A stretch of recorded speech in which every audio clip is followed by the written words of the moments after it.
आप देख रहे हैं न्यूज 13 नेक विचार, हमेशा सच के साथ। मालवानी में रहने वाले बिजनौर वासियों को असलम शेख ने संबोधित किया।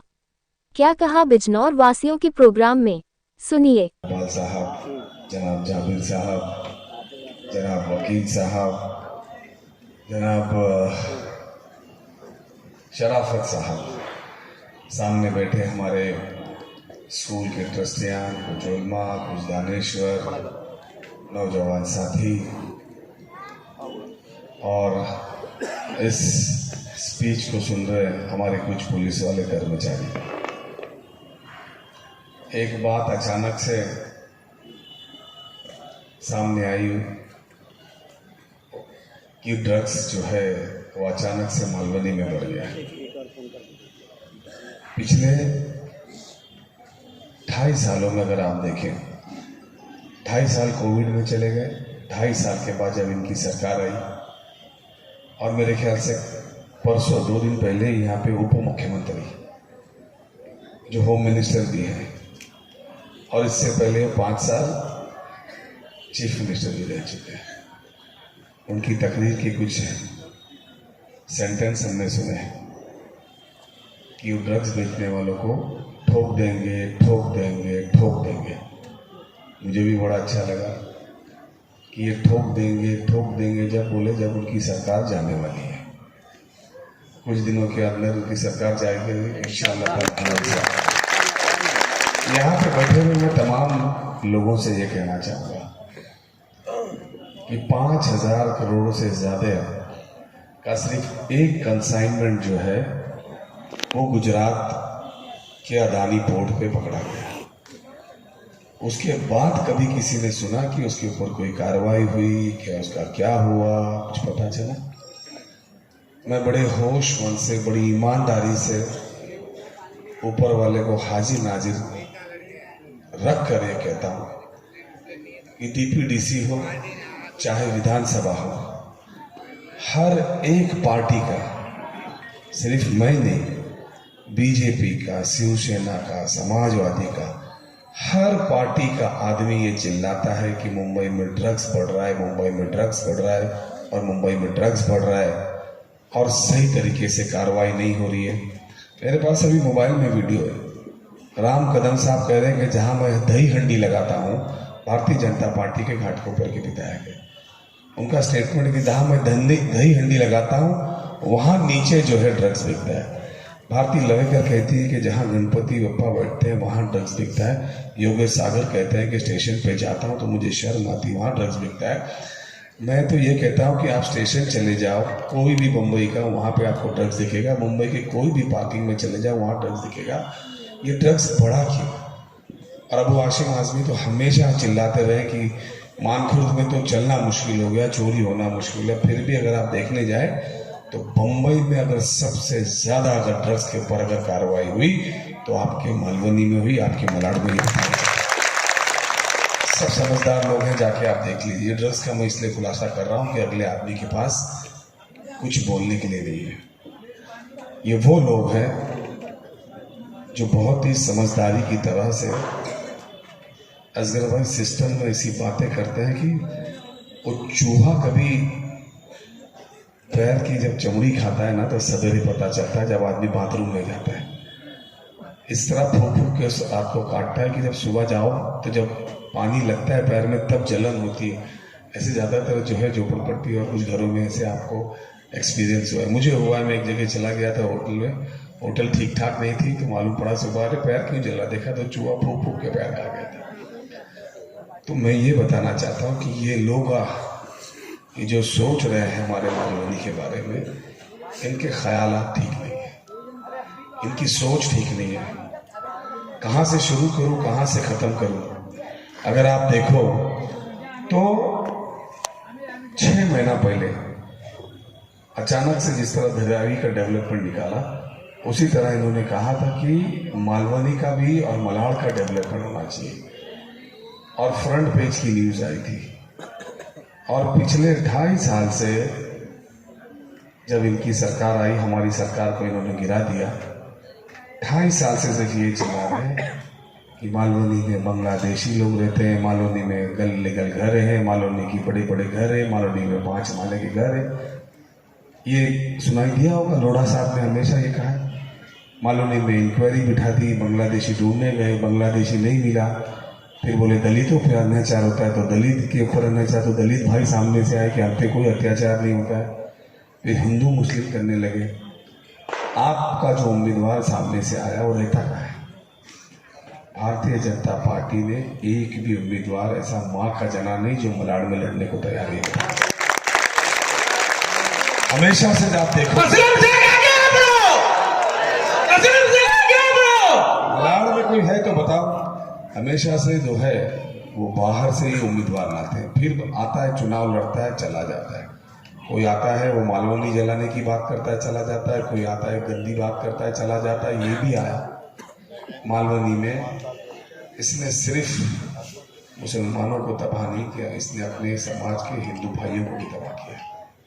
ये रहता वहाँ पर है, आता है यहाँ पे त्यौहार मनाने और जानबूझ के ऐसी बातें करता है, जानबूझ के ऐसी जगह पे वो करता है कि जहाँ पे 2 कौमों में ना इत्तेफाकी। जब हमारी सरकार थी, जब इसने ऐसा किया तो इसके ऊपर कार्रवाई हुई, इसको आरोपी बनाया गया, इसके साथ जितने लोग थे उनको आरोपी बनाया गया। मैं दावे के साथ कह सकता हूँ कि मालवनी और मलाड में रहने वाला कोई भी हिंदू भाई किसी भी मुसलमान भाई से लड़ना नहीं चाहता, झगड़ना नहीं चाहता, मिल के रहना चाहता। दावे के साथ कह सकता हूँ। उसी तरीके से जब इनकी सरकार आई तो इन्होंने फिर वो हरकत की और सिर्फ नफरत करके फिर दंगे कर दिए और फिर उसमें जो है कई मुसलमान। आज केसेस में मुसलमान के बच्चे भी फंसे हैं, केसेस में हिंदू के बच्चे फंसे, और ये लोग अपनी रोटियां से इनका क्या सोचिए। पुलिस स्टेशन में बैठ के कॉम्प्रोमाइज की बात नहीं करते, इन बच्चों को अरेस्ट करो, इनका फोटो देखो, ये करते हैं। और हम ये कहते हैं कि हिंदू का बच्चा भी हमारा, मुसलमान का बच्चा भी हमारा, इस देश के सारे बच्चे हमारे, किसी पे कार्रवाई नहीं होनी चाहिए, कोई भी मुसीबत में फंसना नहीं चाहिए। ये हमारी सोच है, ये उनकी सोच है। और मुझे तो अफसोस है। और सद्दाम भाई, ये मालवनी के लोग इतने बेवकूफ़ नहीं है। जब मैं पहले चुनाव लड़ रहा था तो 21 लोग मेरे सामने खड़े थे। कितने? 21।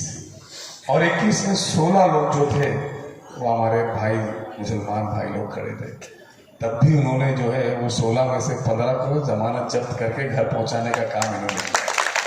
जो लोग होंगे पुराने 2002 के, उनको याद होगा, याद है ना मौलाना साहब? तो कहने का मतलब है आज की तारीख में कोई आदमी इतना बेवकूफ़ नहीं होता कि उन्हें पता नहीं कि उनका हक कहाँ अदा करना है, कहाँ उनको अपना वोट देना है, कहाँ नहीं देना है। आज उनकी तो इतनी ज़्यादा दादागिरी हो गई है कि मंचों पे खड़े होकर पुलिस वालों को डराते हैं कि चुपचाप काम करो वरना तुम्हारी बीवी का, तुम्हारे बच्चों का मुंह देख पाओगे। उनका एक इतना सा आमदार है जो वक्त पढ़ने में अपने माँ बाप को छोड़ के भाग गया था। तो हमारी सरकार थी और बदतमीजी किया था तो अपने माँ बाप को छोड़ के भाग गया। बाप बीमार था, उसका डायबिटीज बढ़ गया था, तो भाग के जो है 2 महीना छुपा रहा। आज अचानक से जो है वो नफरत की बातें करता है, मुसलमानों को यहाँ घुस के मारूंगा, वहाँ घुस के मारूंगा कहता है। अगर हकीकत में अपनी माँ का दूध पिया तो पूरे महाराष्ट्र में तुम इधर पुलिस स्टेशन कहीं पे, और तुझे इसका जवाब कोई मुसलमान भाई नहीं देगा, तुझे इसका जवाब हिंदू भाई देगा। क्योंकि इस देश को मैं कभी भी कोई भी हिंदू मुसलमान करना ही नहीं चाहता। आप हमारे उलमाओं को गालियां दे रहे हो, आप हमारे लोगों को गालियां दे रहे हो, और मालवनी में तो मैं किसी का हिसाब रखता ही नहीं। इंशाल्लाह सरकार आएगी तो उसको क्या कर सकते हैं आप लोग ये जानते हैं। कुछ चीज़ बोली नहीं जाती है, कुछ चीज़ करके दिखाई देती है, और इसका गवाह रहना। मैं आज जो बोल रहा हूँ इसका गवाह रहना। कोई चीज़ वक्त आने पे ही उसको की जाती है। आज आप पुलिस वालियों को गाली दे रहे हो, इसी पुलिस के बदौलत जो है ना आप रोड पे चल रहे हो, इसी पुलिस के बदौलत आप अपनी हिफाजत कर रहे हो। ये पुलिस अगर बाजू में हट जाए तो आप टॉयलेट करने भी नहीं निकलोगे, अपने घर में टॉयलेट नहीं करोगे। इतने बुज़दिल हो आप, कभी नहीं निकल सकता। और मैं दावे के साथ कहता हूँ, मैं तो जानता हूँ ना इन लोगों को बहुत अच्छे तरीके से। ये ऐसे लोग हैं, आज इतनी बातें, इतनी नफरतें। आज इन्होंने 10-10 लोगों को लाके बाहर से खड़ा किया, जब इनको यहाँ के मुसलमान नहीं मिले तो 2-3 बाहर से ले आए, अंधेरी से लेके आए, कहाँ से लेके आए। उनको लगा कि इनके 100-100, 200-200, 200, 500 वोट काट लिया जाए और असलम भाई के 4-5 हज़ार वोट कट जाएंगे तो असलम भाई हार जाएंगे। लेकिन असलम भाई को अल्लाह की ज़ात पे भरोसा है और हमारे हिंदू भाइयों पे भी पूरा इत्तेफाक है, क्योंकि इस मलाड़ का हिंदू भाई भी असलम भाई के साथ एकदम कंधे से कंधा मिला के था। अभी मैं मड़ से आ रहा हूँ, मड़ से लेके मारवे तक का गांव में से एक आदमी बाहर था मेरी रैली में। मुझे ना तो अम्बोजवाड़ी में से हमारे बेचारे कमजोर भाइयों को ले जाना पड़ता है, ना कहीं झोपड़पट्टी से ले जाना पड़ता है। मैं तो सिर्फ गाड़ी से उतरता, वहाँ गांव वाले, वहाँ बिल्डिंग वाले अपने रैली के लिए तैयार रहते। और इसको तो मलाड़ा में आदमी नहीं मिलते हैं, ये तो कहीं ईस्ट से लाता है, कहीं क्या करता है, और हर जगह जाके ये कहता है कि हमें जो है ये इस तरीके से। असलम भाई ने क्या किया बोलते हैं, बोले मैं हॉस्पिटल चालू करूँगा। बनवाया कौन बनवाया भाई? तो भैया जब मैं हॉस्पिटल बनवा सकता हूँ तो चालू भी करूँगा। अगर तू अच्छा काम करता तो 10 साल पहले तेरे को पब्लिक हरा के भगाती क्यों मुझे होता? मुझे तो 2002 से आज तक का माशाल्लाह जिताते चले आ रहे, जीतते जा रहे, आगे बढ़ते। किस फील्ड में मैंने काम नहीं किया मुझे कोई भी आदमी बताए। चलो मैं शुरू करता हूँ स्कूल से। एक ज़माना था, मेरे वालिद यहाँ पे नगर सेवक थे, उन्होंने सोचा कि भाई कौम अगर पढ़ सकती है तो उसको तालीम देनी चाहिए। जगह जगह 7 नंबर में स्कूल, 8 नंबर में स्कूल, माड़ा में स्कूल, 1 नंबर में स्कूल, ये सब स्कूलों में जो है वो पतरे टाइप की, 40 टाइप की स्कूल शुरू किया। बच्चे जब पढ़ने लगे, आज आबादी बढ़ी यहाँ पे। आज मैं आपको बताना चाहता हूँ कि मुंबई की सबसे बड़ी अगर महानगर पालिका की स्कूल है तो यहीं पे है, इस मलाड़ में कमरजा आका सिटी, जिसके उद्घाटन 1 साल पहले चालू स्कूल को वे चले आए थे।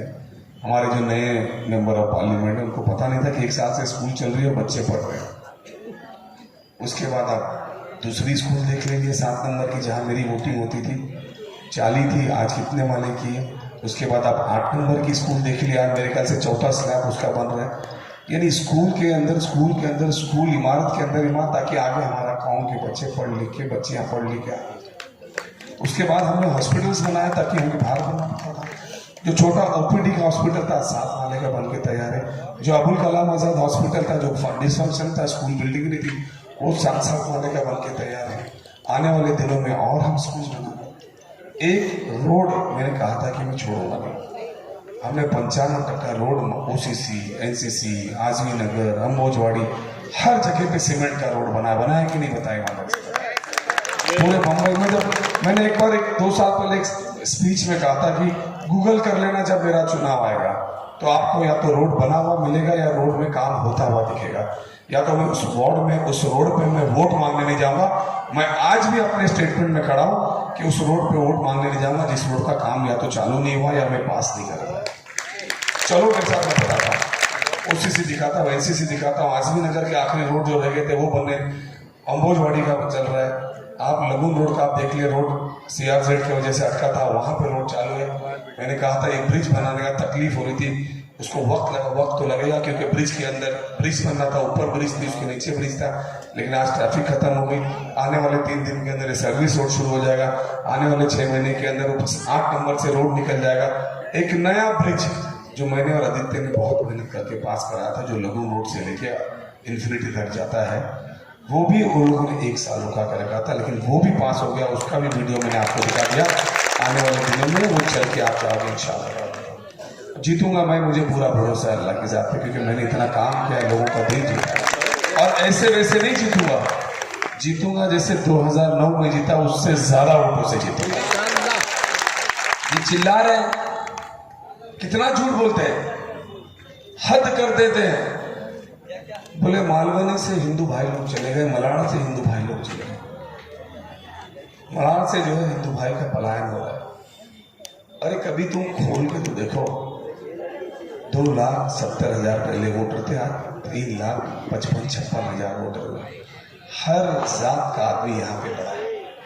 अगर मुसलमान का परसेंटेज बढ़ा है तो उत्तर भाइयों का उससे ज्यादा बढ़ा है, गुजरातियों का उतना ही बढ़ा है, दलितों का भी उतना बढ़ा है। आप देख सकते हैं कि साउथ इंडियन हमारे तमिल भाई है, उनका भी बढ़ा है। हर समाज के, हर जाति के लोग यहाँ पे जितने आए थे। जब एरिया बढ़ा तो यहाँ के लोग बढ़े। तो आपके सामने जब इस तरह की कोई बात करे तो उनको बोलना, मैं आपके मोबाइल में चिट्ठियाँ भेज दूंगा, देख लेना कि कितने परसेंटेज के कितने लोग बढ़े हैं। इस तरीके से मालवनी को बदनाम करने का काम मत करो, ये मैं आपको बताना चाहता हूँ। आज परिस्थिति क्या है? आज यहाँ पे कहते हैं कि भाई काम नहीं किया। अरे मैं तो वो काम किया मलाड़ के लिए, तो किया ही किया, लेकिन जो सबसे बड़ी मुसीबत इस दुनिया में आई थी, इसे कोविड कहते हैं, उस कोविड के अंदर भी खाली मालवनी नहीं, पूरे मुंबई में किसी एक आदमी को भूखे मरने नहीं दिया या सोने नहीं दिया। हमारी सरकार ने 1.5 लाख लोगों को दोनों टाइम खाना खिलाया, दोनों टाइम खाना खिलाया। पूरे मुंबई शहर में किसी ने एक ने बोला कि खाने के बगैर कोई मर गया। आज अफरा तफरी थी, कोई किसी को देखने तैयार नहीं था, कोई किसी के साथ करने तैयार था। हमने मलाड़ वालों के लिए, अपने लिए यहाँ पे कोविड सेंटर बनाया ताकि किसी को कुछ हो जाए तो मलाड़ का कोई भी आदमी हॉस्पिटल से जो है वो दूर ना रह पाए, दवाइयों से दूर ना रह पाए, उनके लिए ये सारी चीजें, आज वो सारी चीजें हमने की। आज आप लोग के सामने किस तरह की बातें आती है, क्या नहीं बोलते हैं, जो भी उनसे बन पड़ता है वो सारी चीजें आपके सामने रखते हैं। आज ये समझने की बात है कि ये 10-12 लोगों को खड़ा इसलिए किया कि 200-500 वोट ले और थोड़े से कम मार्जिन से जीते। हारने की बात तो करता ही नहीं हूं, क्योंकि मुझे पता है।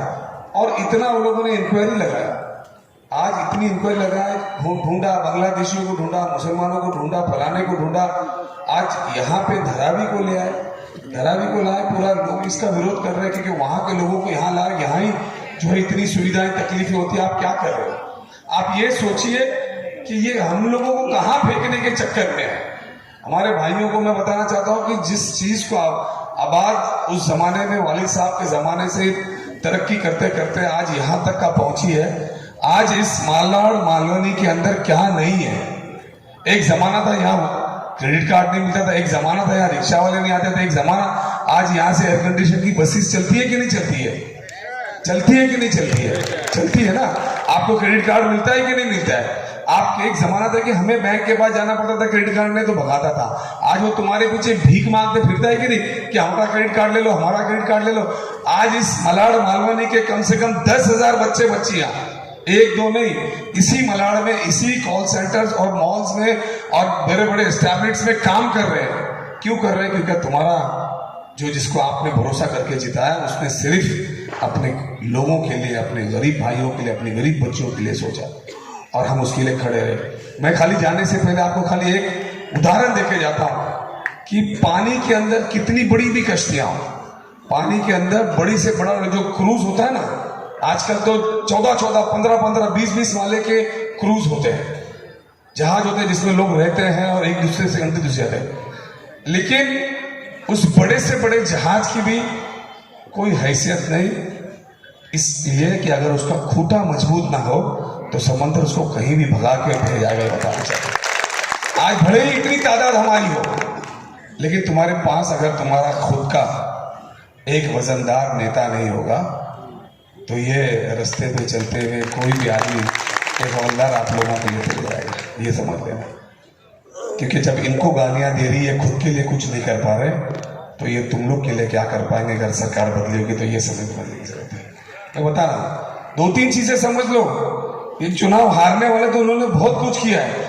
यहाँ पे जितने जन के पास मोटरसाइकिल है, जितने जन के पास गाड़ियां हैं, वो एक बात समझ लो, इन्होंने इन 8 वार्डों में से 5 वार्ड जहां पे हमारे हिंदू भाई भी है, दलित भाई भी है, मुसलमान भी है, इन 5 वार्ड जहां से हमको ज्यादा वोट मिलता है, इन्होंने वोट के अंदर बहुत ज्यादा हेरा फेरा की है। आज हम स्टडी कर रहे हैं, उसके अंदर जो न्यू में रहता है उसको कला विद्यालय दे दिया, जो अंबोजवाड़ी में रहता है उसको हमला दे दिया, और जो ओल्ड में रहता है उसको एनएल स्कूल दे दिया। यानी किस तरीके से इन्होंने, ताकि आदमी कहां जाएगा, गरीब आदमी इतना दूर खर्चा करके वोट डालने के लिए, ये उनकी सोच है। और 1-2-500 वोट की बात नहीं कर रहा हूं, ऐसे उन्होंने 1000-2000 नहीं, 4-5 हजार वोट का उन्होंने हेरा फेरी इस विधानसभा में की है। तो मैं चाहूंगा कि यहाँ के लोग, उन लोगों को अगर पता चले तो अपनी मोटरसाइकिल में, अपनी गाड़ियों में, अपनी रिक्शा में ले जाके अपना हक अदा करने के लिए जरूर ले जाना, ताकि ये तुम्हारी जवाबदारी रहेगी, ये तुम्हारी जवाबदारी रहेगी। जिस तरीके से आज इस मीटिंग के अंदर शुरुआती तौर पे 1 सब भरी थी, मेरा भाषण होते होते लगभग 4 सब भर गई है। ये चुनाव के दिन ऐसा मत करना, ये चुनाव की जिम्मेदारी तुम्हारी हो ही नहीं सकती है। आज यहाँ पर्ची बांटना, रोज हमारे नसीम भाई का रात को 12 बजे फोन था, पर्ची बटेगी नहीं, मतलब पर्ची बटेगी और घर घर में बटेगी, उस तरीके का इंतजाम मैंने करके रखा हूं। ये आप लोगों को थोड़ी सी जवाबदारी लेनी होगी, आप लोगों को थोड़ा ये समझना पड़ेगा कि क्यों ये जरूरत है। आप ये सोचिए ना कि क्यों उनको लाके खड़ा किया, और क्यों हमारे कुछ लोग जो है, 1-2 हमारे मौलाना भी बेचारे घूम रहे हैं ऐसे लोगों के पास में जिनके पास खुद के रहने का घर नहीं है। भाई साहब, कुछ कैंडिडेट के बारे में मैंने मालूमात ली, भाड़े पे रहते हैं, भाड़े पे रहते हैं और रैलियों में जो है लोगों को लाते हैं। 1-2 गाड़ी नहीं लिया, मोटरसाइकिल लिया, कहाँ से पैसा है, कहाँ से हमारे बीच में ये देखा जा रहा है। ये आपको समझना पड़ेगा, ये आपको सोचना पड़ेगा। ये फिक्र की बात है कि ये क्या चाहते हैं। इसी मलाड़ में आके देवेंद्र फडणवीस कहता है, मैं सलाम करता हूं महिलाओं को, हमारी बहनों को जो बुर्का पहन के उसके इसमें बैठी थी। जैसे उसने हिंदू मुसलमान किया, तो वही के वही वो जितने लोग बैठे थे वो सब के सब उसके सामने उठ के मीटिंग छोड़ के चले गए और उसकी मीटिंग खाली हो गई और प्रधानमंत्री देवेंद्र फडणवीस से बोलते रह गए। उन्होंने अपनी मजदूरी नहीं दी। जो पीछे घूमते हैं, जो भी उनको 300-500 मुझे नहीं पता क्या मिलता, जो भी देते हैं मजदूरी नहीं ली, लेकिन कम से कम अपने कौम के, अपने दीन के बारे में गलत नहीं सुना। ये मैं उनको सलाम करता हूं, उन महिलाओं को भी, उन नौकरों को। ठीक है, आदमी के हालात ठीक नहीं घूमते हैं। इससे पहले एक हमारा भोलने का एक कैंडिडेट था जो लड़ा था, और उसने जो है वो चुनाव लड़ा तो 1800 लोगों को लेके पीछे चला था। जब चुनाव आया तो उसका रूम दिख गया और 600 वोट मिले, तो नाडार था, मर गया अभी। तो बोले, यार असलम भाई ऐसे कैसे हुआ? बोला, भाई ये जो पैसे लेके चल रहे थे, तू इनको चला रहा था, ये उसकी मजदूरी थी, वोट डालना वो उसका अधिकार है, उसने जहां डालना था सही जगह दबाया, इसलिए मैं तेरे सामने फिर जो है वो हजारों वोटों से जीत के आया हूं। इस बार जो है हमारी लीड आप देखना इंशाल्लाह, क्योंकि मैं भी थोड़ा कैलकुलेशन जानता हूं। अगर वो आरएसएस वाले 1-2 नहीं, पूरे मुंबई में से नहीं, पूरे महाराष्ट्र में से बुला के यहाँ पे छोड़े हुए, हमें तो कोई जरूरत ही नहीं। उतने तो मेरे हिंदू भाई, मेरे दोस्त सब साथ में घूम रहे, वो खुद ही एरिया में चल रहे हैं। मेरे गोरेगांव स्पोर्ट्स क्लब के कम से कम 100-200 साथी और हैसियतमंद साथी मैंने वहां पे बीच 2 लोगों के बीच में कि हमारा कमजोर ड्राइवर है तो तुम नौकरी पे रखो, हमारा कमजोर भाई है तो तुम उसको प्यून बनाओ, जो बनाओ, जैसा बनाओ, जिसकी जैसी काबिलियत, आप इनको नौकरी दो। और वो खुश भी होते हैं कि ये लोग आप जो हमें दे रहे हो ये ईमानदार है। हमारा त्यौहार भी होता है तो अपना टाइम नहीं देखते और हमारे लिए काम करते हैं। बोला, ये मेहनत मशक्कत करने वाली कौम है, बेईमान कौम नहीं, ईमानदारी कौम है। और जब भी तुम्हारे बात आएगी तो अपनी सीने पे गोली या अपने सीने पे वार खाने वाले लोग हैं, ये आपके साथ कभी गद्दारी नहीं सकते और उस पर भरोसा, आपका सही तरीके से कोई रिप्रेजेंटेशन करने वाला है। अब चुनाव हार गए, उनको कुछ था ही नहीं, 5 वकील लेके आए और एक 6 जाहिल तो साथ में खड़े ही थे। ये कह रहे कि इनके वालिद के नाम पे जो है अलीफ आना चाहिए था, वो बे आ गया, जेर आना चाहिए था, जबर आ गया। अरे मैं बोला, इसको क्या बोल रहे हो, इसका तो काम नहीं सुनना, तुम जाओ कोर्ट में, वहां जाओ, वहां पे जाके कुछ करो, हार जाओ, उसके बाद जाना। और ऐसे हर इलेक्शन में मुझसे केसेस होते हैं और हर इलेक्शन में मैं देख लेता हूँ, सबको देख लिया, तुमको भी एक बार देख लूंगा। उनसे मैं सबके लोगों को बोल के उठाऊं कि तुम सबको 25,000 से ज्यादा वोटों से हराऊंगा। अब इसमें मुझे तुम्हारी जरूरत है, आप लोगों को थोड़ी सी जवाबदारी लेनी पड़ेगी कि एक बंदा चुनाव के दिन कम से कम अपने साथ 10 लोगों को लेके जाओ। एक इंसान जो यहाँ पे बाइक है, देखो मेरे हिसाब से वहां पे 50 बाइक में 100-250। एक बात बताइए, खाली एक बात वकील भाई ने एकदम सही बोले कि जितने लोगों के पास बाइक है, जितने लोगों के पास गाड़ियां हैं, कम से कम हमारे उन गरीब भाइयों और बहनों को कम से कम पोलिंग स्टेशन तक पहुंचाने का काम करेंगे कि नहीं करेंगे? करेंगे तो हाथ उठा देना। देखो हाथ उठा रहे हो ना, तो ये ऊपर वाला भी देख रहा है। ये आप ये समझिए, ये सिर्फ बात मेरे मतलब की नहीं है, कि बात आपके हक की है, आपके हुकूक की है, आपके घर की है, अपने परिवार की है और इन नजरों की है। और इंशाअल्लाह ताला अल्लाह से यही दुआ करना कि इतनी जिंदगी में मैंने कभी अपने कौम के लोगों को नहीं बेचा, किसी गरीब को नहीं बेचा, किसी मजहब के लोगों को नहीं बेचा, और जब इस दुनिया में भी जाऊं तो यही मेरे साथ में रहे कि ना मैं किसी के लिए किसी कौम को बेचूं, ना किसी गरीब को बेचूं, ना किसी कमजोर को बेचूं। खड़े रहूं तो अच्छे से सबके लिए खड़ा रहूं और उसको हक दिलाऊं। आप सब यहाँ पर आए, मैं आप सबका बहुत बहुत बहुत शुक्रिया अदा करता हूं। लेकिन ये जवाबदारी जरूर मैं कहूंगा जाने से एक बार कि बहुत ही इंपॉर्टेंट काम है। अगर आपने इसका हक नहीं अदा किया तो आने वाले दिनों में, और यही नहीं पूरे महाराष्ट्र के अंदर जहां भी आपके बिजनौर के लोगों के, यूपी के लोगों के, जानने वाले लोगों के, उनको जरूर ये बताना कि आपको अपनी जवाबदारी करना है और आपको अपना हक निभाना है। आप अगर ये नहीं करोगे तो महाराष्ट्र के अंदर सरकार आगे पीछे हो जाएगी, ठीक है ना। आप सब लोगों का बहुत बहुत शुक्रिया, और ये ऑर्गेनाइज किए उनका भी बहुत बहुत शुक्रिया।